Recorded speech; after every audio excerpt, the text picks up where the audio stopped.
Next topic है हमारा nested if then else structure का। Nested if then else structure जो है ना, इसका मतलब ये होता है कि एक इफ़ के अंदर एक और इफ़ एल्स का स्ट्रक्चर होगा। ठीक है, यहाँ पे ये देखो, ये आउटर इफ़ है हमारे पास, उसी कंडीशन जिस तरह से हम इफ़ एल्स का स्ट्रक्चर बनाते हैं सेम वैसे ही है। ठीक है, यहाँ पे आउटर इफ़ है और ये उसका क्या है, एंड इफ़। ठीक है, यानी कि ये जो है ये आउटर इस इफ़ का एल्स है। ठीक है, ये आउटर इफ़ एल्स है और ये जो है ये इनर इफ़ एल्स है। ठीक है, और ये इसका एंड इफ़ है। समझ आ गया, एक इफ़ के अंदर एक और इफ़, यानी कि इस कंडीशन को चेक करना है तो इसको मतलब एक कंडीशन ट्रू होती है तो दैन अगली कंडीशन ट्रू होगी, फिर ये स्टेटमेंट चलेगी। ठीक है, लेकिन अगर एक कंडीशन ट्रू होती है दूसरी फॉल्स हो जाती है तो फिर ये स्टेटमेंट चलेगी। ठीक है, ज़रूरी नहीं होता कि हर टाइम पे हमारी दो कंडीशन हैं, जैसे हमने लॉजिकल ऑपरेटर्स में पढ़ा था कि दोनों कंडीशन ट्रू होंगी तो दैन वो काम होगा। तो ये उसी का अल्टरनेटिव है, आप वो यूज़ कर लो या ये यूज़ कर लो, एक ही बात है कि अगर दोनों कंडीशन ट्रू होती हैं तो ये काम करना है, अगर दोनों में से एक कंडीशन ट्रू होती है तो हमने ये काम करना है। ठीक है, समझ आ गई है बात की। तो यहाँ पे इसकी वर्किंग यही है कि अगर ये कंडीशन ट्रू है तो हम इनर इफ़ में आ जाएंगे। अब इनर इफ़ का ये ट्रू है तो ये स्टेटमेंट्स चल जाएंगी, अगर ये फॉल्स है तो ये स्टेटमेंट्स एग्जीक्यूट हो जाएंगी। ठीक है, और अगर ये आउटर इफ़ ही फॉल्स हो जाती है तो ये इनर इफ़ नहीं चलेगा, तो हम किधर चले जाएंगे, एल्स के ऊपर चले जाएंगे। ठीक है, उसके बाद ये एक प्रोग्राम है,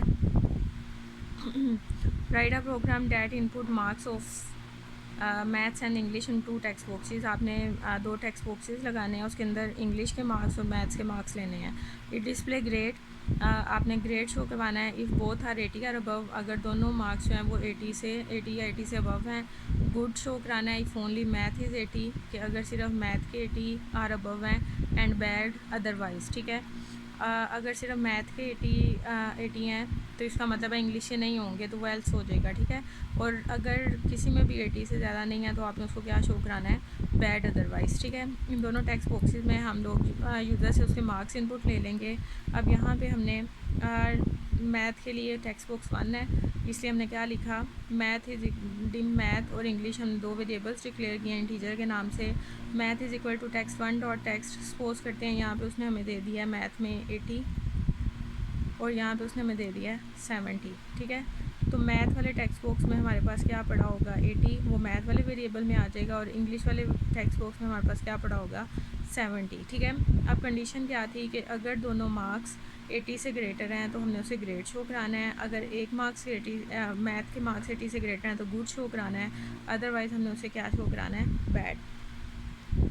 अब यहाँ पे कंडीशन बनाई, maths is greater than equal to 80, then if English is greater than equal to 80, then अगर मैथ के भी 80 से ग्रेटर हैं और इंग्लिश के भी 80 से ग्रेटर हैं तो देन मैसेज बॉक्स में आपने उसको क्या शो कराना है, ग्रेड।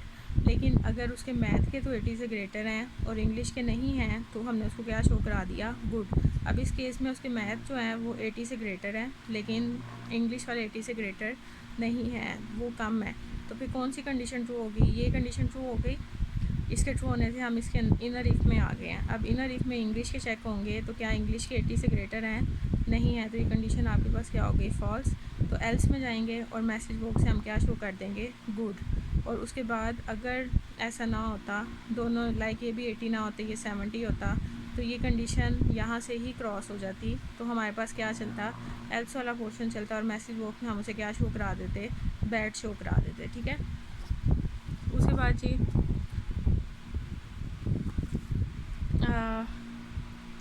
नेक्स्ट क्वेश्चन है हमारे पास, write a program that input 3 numbers, 3 numbers input लेने हैं, display smallest number by using nested if, और फिर उसमें से जो सबसे स्मॉलेस्ट नंबर है उसको आपने शो कराना है। ठीक है, A B C 3 variables declare किए, तीनों के अंदर हमने इनपुट बॉक्स को यूज़ करते हुए इनपुट ले लिया, ए में, बी में और सी में। ठीक है, सपोज करते हैं कि ए में हमारे पास 2 है, बी में हमारे पास 4 है और सी में हमारे पास 6 है। ठीक है, अब कंडीशन लगानी है, if A is less than B, then अगर ए जो है वो बी से लेस है, ए में क्या पड़ा हुआ है 2, 2 इज़ लेस दैन 4, कंडीशन हमारे पास क्या हो जाएगी, true. If A is less than c, a में क्या पड़ा हुआ है 2 और सी में क्या पड़ा हुआ है 6, 2 इज़ लेस दैन 6, ये भी कंडीशन ट्रू हो जाएगी। तो मैसेज बॉक्स में हमने से क्या शो कराना है, A is the smallest number, तो ए हमारे पास क्या होगा, स्मॉलेस्ट नंबर होगा। ठीक है, एल्स में जाएंगे, लाइक यहाँ पे थोड़ी सी चेंजेस करते हैं इसी आउटपुट में, लाइक 2 है, 4 है और 1 है। ठीक है, अब कंडीशन चेक होगी, a is less than b, a में क्या पड़ा हुआ है 2, 2 is less than 4, condition true है। ट्रू हो गई। A is less than c, a में क्या पड़ा हुआ है 2, 2 इज़ लेस दैन 1, क्या कंडीशन ट्रू है? नहीं, फॉल्स हो गई। तो एल्स वाला पोर्शन चलेगा और एल्स में वो क्या शो करा देगा? सी इज़ द स्मॉलेस्ट नंबर।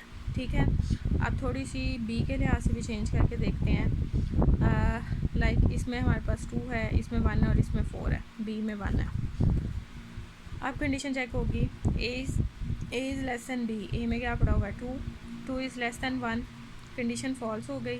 तो ये सारी इनर इफ नहीं चलेगी। एल्स में जाएंगे, एल्स में जाके हम कंडीशन लगाएंगे, if B is less than C, B में क्या पड़ा हुआ है 1, 1 is less than 4, condition true है तो B is the smallest number. अगर ये कंडीशन फॉल्स होती तो फिर C is the smallest number होता हमारे पास। ठीक है, तो यहाँ इस तरह से हमने स्मॉलेस्ट नंबर को फाइंड आउट कर लिया है।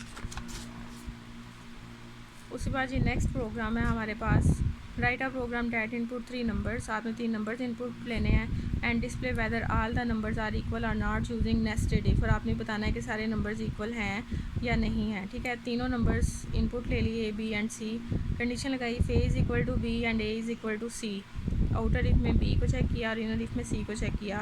तो इसका मतलब है ऑल नंबर्स आर इक्वल। अगर ए बी के इक्वल है और ए सी के भी इक्वल है तो इसका मतलब है कि सारे नंबर्स क्या हैं? इक्वल हैं। लेकिन अगर ऐसा है कि ए जो है वो बी के तो इक्वल है लेकिन ए सी के इक्वल नहीं है, तो इसका मतलब क्या है कि numbers are not equal, numbers are different. ठीक है, ये आउटर एल्स में इनर एल्स में हो गया। ठीक है, उसके बाद आउटर एल्स में जाएंगे, अगर हमारा पहला ही नंबर नहीं मिलता, लाइक ए जो है वो बी के इक्वल नहीं होता, तो इसका मतलब ये है कि ये कंडीशन नहीं चलेगी। हम लोग एल्स पे आ जाएंगे और हम उसे क्या शो करा देंगे? Numbers are different. ठीक है, उसके बाद नेक्स्ट आ जाता है हमारे पास स्विच सेलेक्ट केस स्टेटमेंट है, इसको स्विच भी कहते हैं। ठीक है, इसके अंदर हम लोग डिफरेंट केसेस बनाते हैं क्योंकि जो नेस्टेड इफ़ है ना वो हमारे लिए मुश्किल हो जाती है, क्योंकि उसके अंदर इफ़ के अंदर इफ़ है, फिर इफ़ के अंदर इफ़ भी हो सकता है। ठीक है, तो मतलब ये काफ़ी कम्प्लेक्स हो जाता है, तो इसको आप लोग हैंडल नहीं कर सकते। तो इसका एक अच्छा अल्टरनेटिव ये है कि हम उसके लिए क्या बना लें? सेलेक्ट केस स्टेटमेंट को यूज़ कर लें। यहाँ पर सेलेक्ट और केस जो है वो कीवर्ड्स हैं जो कि किसी भी एक्सप्रेशन में यूज़ होंगे, वो किस तरह से यूज़ होंगे वो देख लेंगे। ठीक है, यहाँ पे सिंटैक्स उसने बताया हुआ है। चलें, जो सेलेक्ट केस है ये हम लोग कल इसको डिस्कस करेंगे विद एग्जांपल, जब करेंगे तो इसकी आपको ज़्यादा अच्छी समझ आ जाएगी। ठीक है, तो ये कल कर लेते हैं। बाकी आप लोग जो है एक्सरसाइजेस, प्रोग्रामिंग एक्सरसाइज जो हैं उनको करने की ट्राई किया करो ताकि आप लोगों की प्रैक्टिस हो उसकी। ठीक है, तो यहाँ तक इसको हम लोग